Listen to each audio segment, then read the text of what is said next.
సంక్రాంతికొస్తున్నాం. ఈ మూవీ నుంచి crazy update అయితే వచ్చింది. సో, ఈ మూవీ ఒక రీజనల్ మూవీగా రికార్డ్ సృష్టించిన సంగతి అందరికి తెలిసిందే. ఏకంగా ఆల్ టైమ్ ఇండస్ట్రీ హిట్‌గా అయితే ఈ మూవీ అయితే నిలిచింది.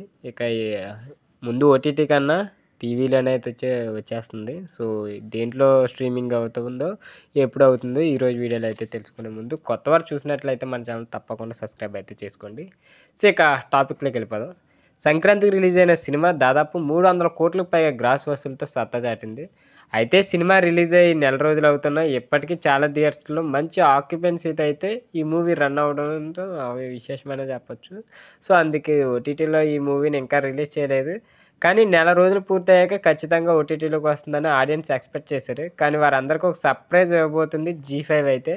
సో, ఈ మూవీ ఓటీటీ రైట్స్‌ని జీ5 అయితే దక్కించుకుంది. దీంతో చాలా రోజులకి ఈ సినిమా ఓటీటీ అప్డేట్ ఇస్తారేమోనని ఫ్యాన్స్ ఎదురు చూస్తున్నారు.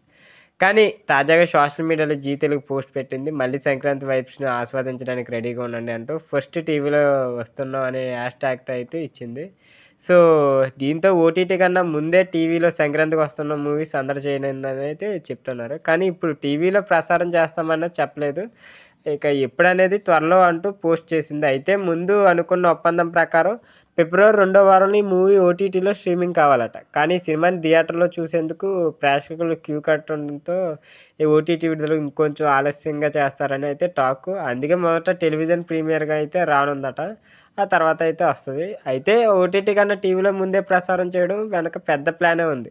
సంక్రాంతికి వస్తున్న పూర్తి ఫ్యామిలీ ఎంటర్‌టైనర్‌గా తెరకెక్కుతుంది. ఇలాంటి మూవీ టీవీలో వస్తే ఖచ్చితంగా ఫ్యామిలీ ఆడియన్స్ ఛానల్‌కే అతుక్కుపోతారు.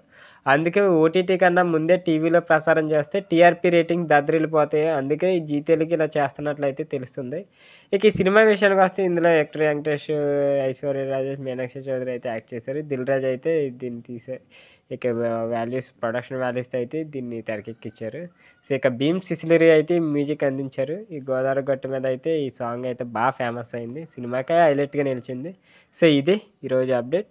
వీడియో నచ్చినట్లయితే తప్పకుండా లైక్ చేయండి. ఇలాంటి మూవీ అప్డేట్స్ కోసం మన ఛానల్ తప్పకుండా సబ్స్క్రైబ్ అయితే చేసుకోండి.